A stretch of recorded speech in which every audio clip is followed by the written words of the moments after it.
Hey everybody, welcome back to Let's Play Hearts of Iron 4 New Order of America. Let's continue on for last left off. Southwest Africa's capitulated. Big news. I think within like a week, the election is going to happen. It's going to happen like very, very soon. Oh, the Battle of Salisbury. Today the war entered a new phase. The fronts have definitely shifted in favor of the OFN coalition. You think so? Because we did take South Africa. Salisbury, large settlement of the former British colony of Rhodesia, and now part of the Rijkscommissariat Ostafrika, has fallen into the hands of American-led coalition. The city was an important industrial center in the area and home to the command staff of the sector. Therefore, its capture is an important success against Africa's shield. The city has been well prepared for the siege, with strong defenses and large ammunition supplies. But in the end, the enemy was too strong. One by one, the bunkers were busted by surgical artillery and aerial strikes, and tanks moved in to seize the entrenched defenders still fighting. Slowly, the garrison fell inwards to pre-prepared positions, but they found them, many of them sabotaged or occupied by partisans who had been waiting for the right moment to strike. Many German soldiers were felled by surprise bursts of their own HMG, and the rest were crushed beneath the anvil and hammer as the South African infantry launched its final offensive. Reichskommissar Hans Hüttig has reportedly disappointed by the failure to defend the city and has issued a conscription order to mobilize additional forces and retake the city as soon as possible.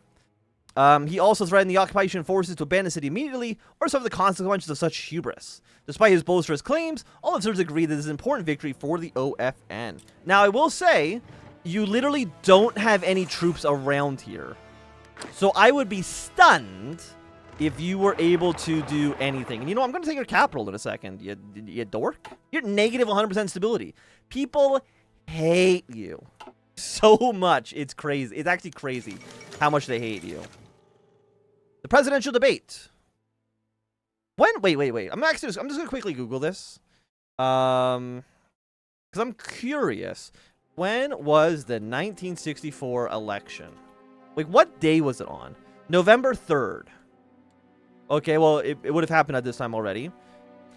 While a relatively new addition to the already tense and event-packed election season, the televised debates between the candidates for the president of the Republican Democrats and the National Progressive Pact have become one of the most important elements of the campaign.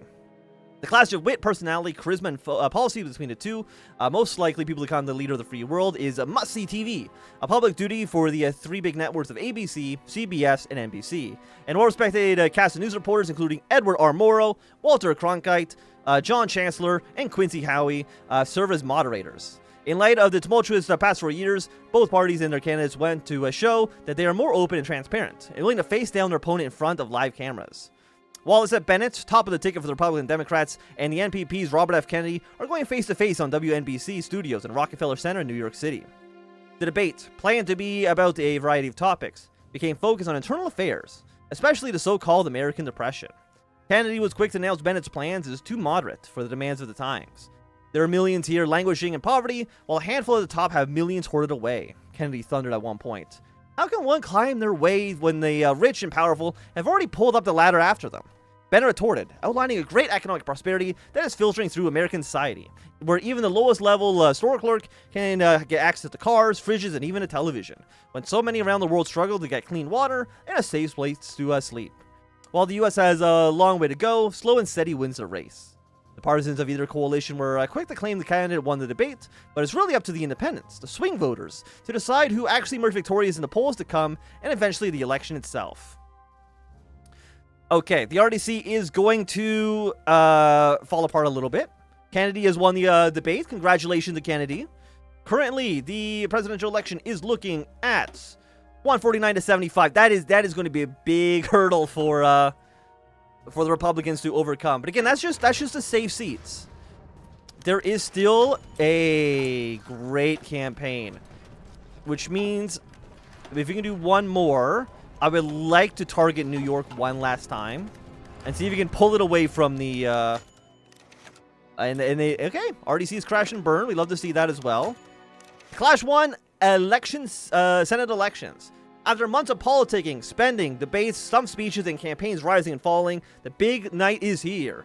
Americans from every walk of life are gathering around radios, television sets, or on street corners to hear the news. Will their candidate win? Will the opponent go down in defeat? Will the big news story tomorrow? Okay, so I think this is the exact same event we saw last time. Okay, the people have spoken. New senators have been elected. They're having like a little... Oh my god, I'm excited. Are you ready for the election? Do I have to click things? Do I have to click stuff? I'm not too sure. I don't think... Do I need to unpause the game? Oh, I do. Okay. Let's go down to speed 1. Okay, first up is Idaho. 4 votes have gone to Wallace F. Bennett. That is Wyoming, I believe. Another 3 votes for Bennett here. And Utah, gone for Bennett. Again, these are not surprising for the first 3 states. Are these... I feel like the states don't actually vote in this way, but I don't actually know. Is it 1 per hour? Yes. Okay. That is... Is that Connecticut? Because that's Massachusetts. That's Rhode Island. I think that's Connecticut. Connecticut has gone for RFK. Currently 11-8. The next election is here. Rhode Island has gone to RFK. It's currently almost basically tied up. And there goes Massachusetts, 28-11. Not looking good. Again, we're looking for New York. We're looking at Texas. We're looking at California. We're looking at Florida. I think those are kind of our big battleground states right now. Look at that. 2 million to 2.7 million. Washington, boom, goes to RFK. Kentucky has gone to Bennett. 21-37. Tennessee has gone to Bennett. What's going to be next? Georgia has gone also to Bennett. He's currently now in the lead. But with New Jersey, RFK is going to pull it back, ladies and gentlemen. And with Louisiana, it's gone for Bennett. Currently, it's a 1 vote difference. This is the closest election in American history. I don't know if that's true, but I'm going to believe that it is. Okay. That is Alabama has also gone for Bennett. Unsurprising that RFK was not going to win there. Like I think I said last episode, I'm mostly expecting the South to go for Bennett. Because the South is not going to go for a progressive candidate. The South doesn't even want to go for the Democrats. It's not going to go for like the progressives here. That is Arkansas. Should be called Arkansas, but you know what? That's neither here nor there. South Carolina is also for Bennett. Currently 81. That is going to be, I think that was Mississippi, but like it's Mississippi. I don't think anybody gives a shit. Okay, Wisconsin has gone RFK. 89-65. California, a massive win for RFK. 97-89. There is Illinois, 124-89. I don't know, I'll be honest, I don't know when exactly I can be like, oh yeah, this is, it's in the bag at this point. Alaska has gone for RFK. Oh yeah, by the way, we can actually look at the Senate as well. RDC has fallen down to 43 seats. NPP, 55. It's looking wonder. Does that even add up? That adds to 9. That adds up to 98. Oh, because Hawaii is occupied by Japan. Okay, never mind. That actually makes perfect sense. Next up is Washington, D.C. has gone for Kennedy. Not a big surprise there, taking the capital. That is going to be Oregon, also going for RFK. Again, we're looking for New York. I feel like when New York is called, and especially when Texas is called, that's really going to be like the end of it. Okay, North Carolina has gone for Bennett. Oklahoma has also gone for Bennett, but RFK is still in the lead here. Delaware pulling a handful of... does it even say down here? I guess it doesn't, at least not yet. It'd be nice if these also change color, but... Maine has gone for... Maine, you son of a bitch! How could you? Montana has gone for RFK. That is Nebraska, I'm pretty sure, has gone for Bennett. North Dakota, the best of the Dakotas. That is... Shit. Is that Kansas? I think this is Kansas. Or, yeah. I'm pretty sure. That is going to be New Mexico. Has gone also to Bennett. It's still pretty close.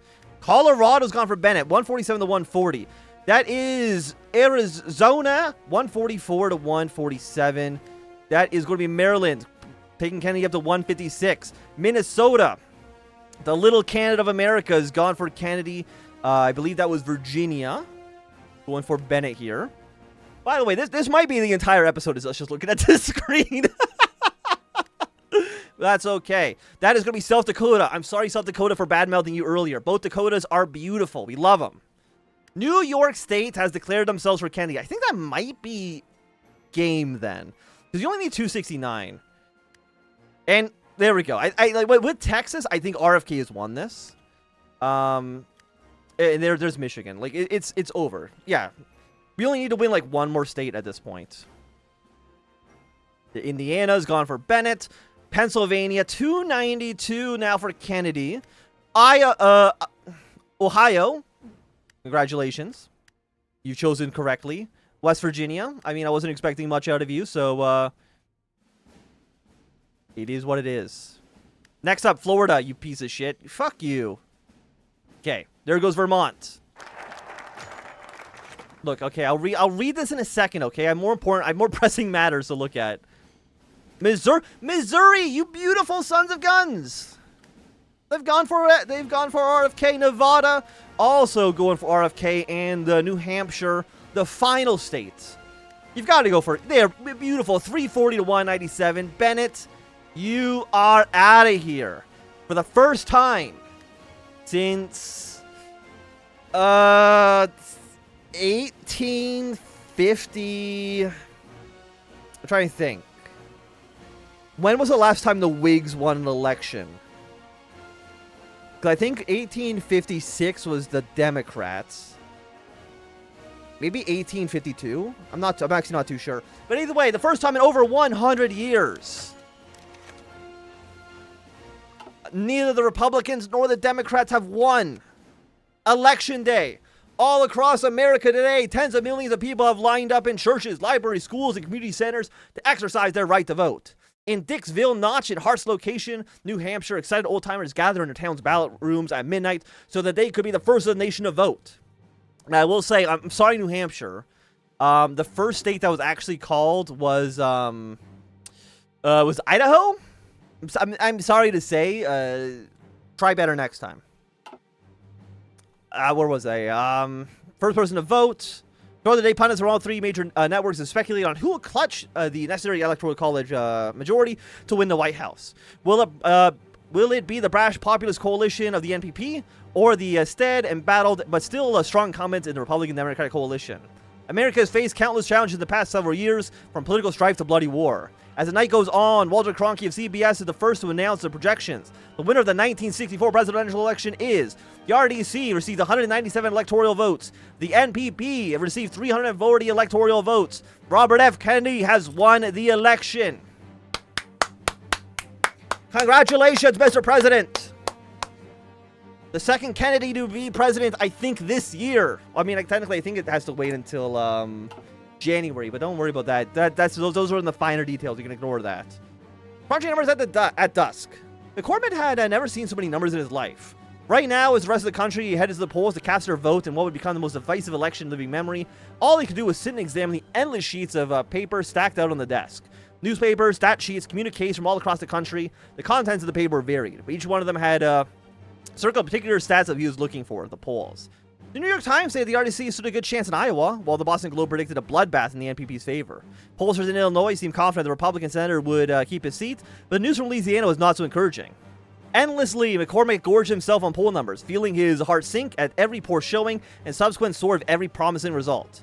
Yet he felt himself growing increasingly frustrated at the pollsters, seeming capable of agreeing with one another, and the final result remained unclear as ever.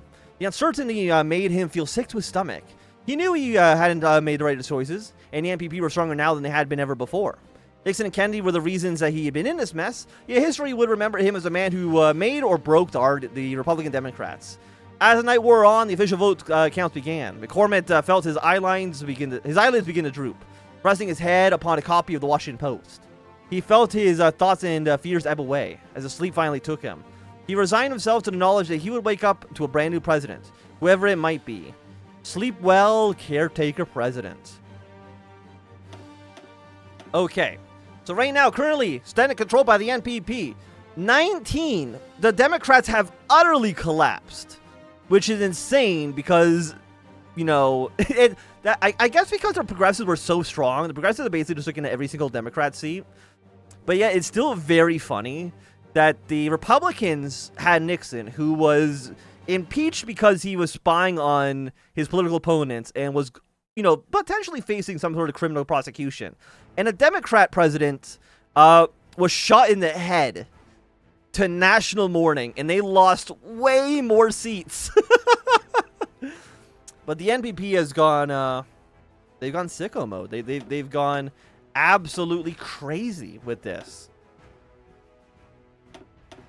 Like, it's wild. Also, the progressives are extremely popular. The progressives are looking fantastic. Yeah, that was a previous.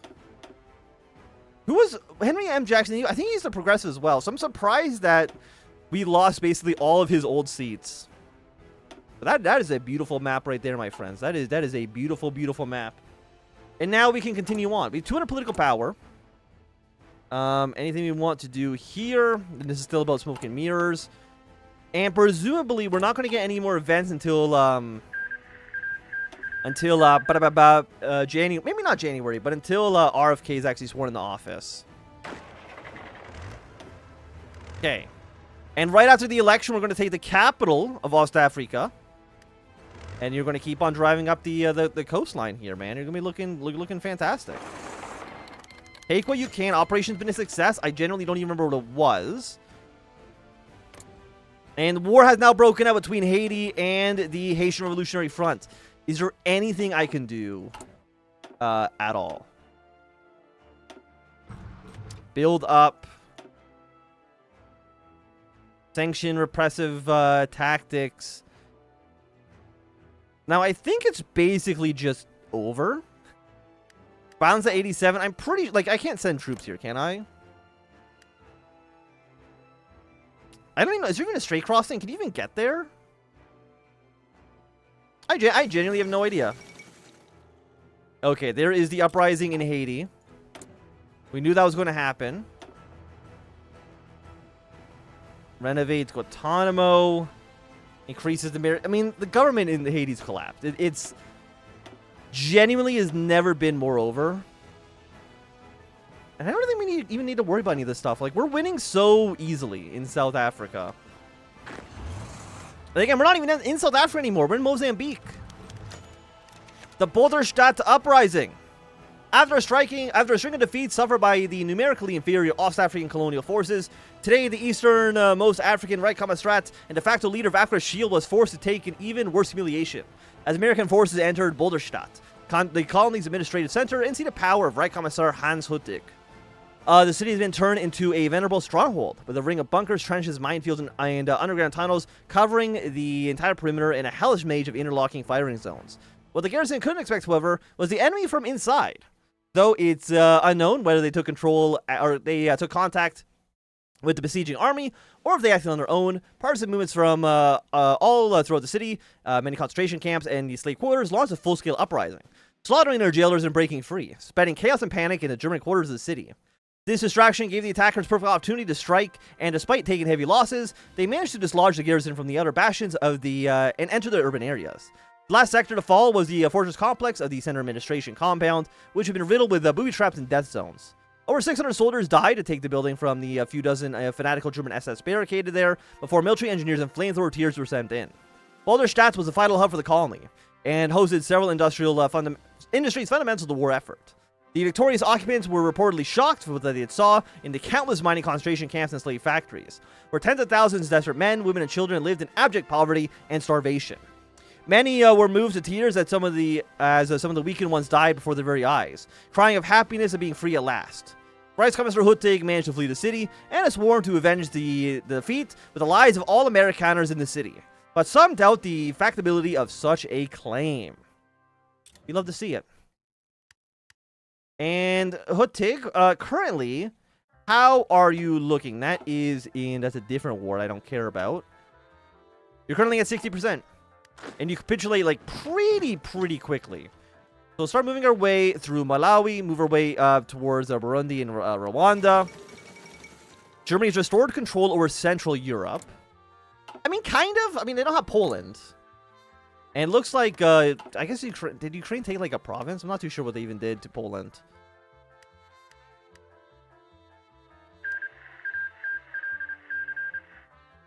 Okay, so the communists have won. That is not a surprise. An ugly exit. They become even more isolationist, and that's going to be another penalty for the RDC, but that's fine. They were loading boxes of documents into the incinerator. They were frantically gathering belongings, shoving what they could into the fraying suitcases. They were loading people into armored convoys while the crowds outside the embassy walls grew more and more panicked. Haiti was falling. The government had fled, and all that remained now was the staff of the American embassy and remnants of the U.S. military, reduced to defending Port-au-Prince International Airport. The ugly American had just finished loading Chester's report on the atrocities into a burn bag when a man of fatigues opened a door to one of the embassy's back storage rooms. His face looked wild, panicked. "We have to go now." He entered the garage in time to see Marie vanish into the back of the truck, a terrified look on her face. Then felt himself being hurried along to the truck behind her. He had a second to shut the door before it shot out into the crowded streets, through yelling, terrified people begging for escape for refuge. The ugly American watched as the young man threw himself on the side of the vehicle, only to be thrown off as it turned a corner.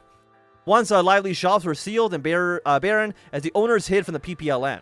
A long banner displayed the face of the now vanished Haitian president, fluttered in the breeze. His driver turned back to look at him. "We shouldn't be much further now. Once you see the airport terminal, get your ass in gear to..." He did not hear the rest. There was a series of loud thunks, followed by the sound of breaking glass, as bullets exploded through the front of the window. The man slumped forward in the seat over the steering wheel. The ugly American was aware of the car drifting of it, accelerating at an alarming speed. Of a group of armed men carrying a red flag near the end of the road. He had no time to think. He unbuckled himself from the back seat, threw open the trunk door, and leapt from it. So long. More isolationist. NPP is going to get more popular. We're so lucky that that Haiti collapsed under the leadership of McCormick. Do you think RFK would want to immediately have that kind of disaster on his plate? Probably not. The ugly Americans. He awoke surrounded by unkempt grass that fluttered gently in the breeze. The sky overhead was cloudless. Its violent blue bisected the vapor trails on the plains high overhead. The ugly American allowed himself to remain still as he did an inventory of his individual body parts. He could flex his toes, his right arm. There was a sharp, cold pain emanated from the space below his elbow. He forced himself to turn his head towards it and saw that something had ruptured through the sleeve of his grass-stained and blood-dressed shirt. Protruding from his skin was his pale something. He sat up as a vomit forced its way up his throat and burned his lips. He heaved again. He stared at the road to the ruin of the truck. His truck, now laid on its side. Pieces of paper fluttered in the shattered windows. A small group of men with rifles were rifling through them. Too concerned with searching it to notice him. He wobbled to his feet. He waited for a moment to see if he would spot it. Then he began to stumble away back to the city. How long it took, he couldn't say. Time folded in on itself. For the first time since he arrived in Port-au-Prince all those years ago, the streets were strangely quiet and empty. There was no more music, no more celebrations. No other foreigners walked the streets. All those things that he and his colleagues had supported were gone. When he could walk no longer, he found himself standing before an enormous, dilapidated billboard. It displayed an American flag and the faces of many smiling people. Written on it, in English and Creole, was a simple phrase in handsome lettering. Employment opportunities abroad. Go American today. Au revoir. So I'm taking that to mean that he's dead, right? That seems like the case. But with the election of Kennedy, the fall of, what's the city called again? With the collapse of Boulder, what a fantastic episode. And it's going to be a great time for us to end off for today. So if you enjoyed, thumbs up. Not enjoyed, thumbs down. You want to see more, subscribe, and goodbye.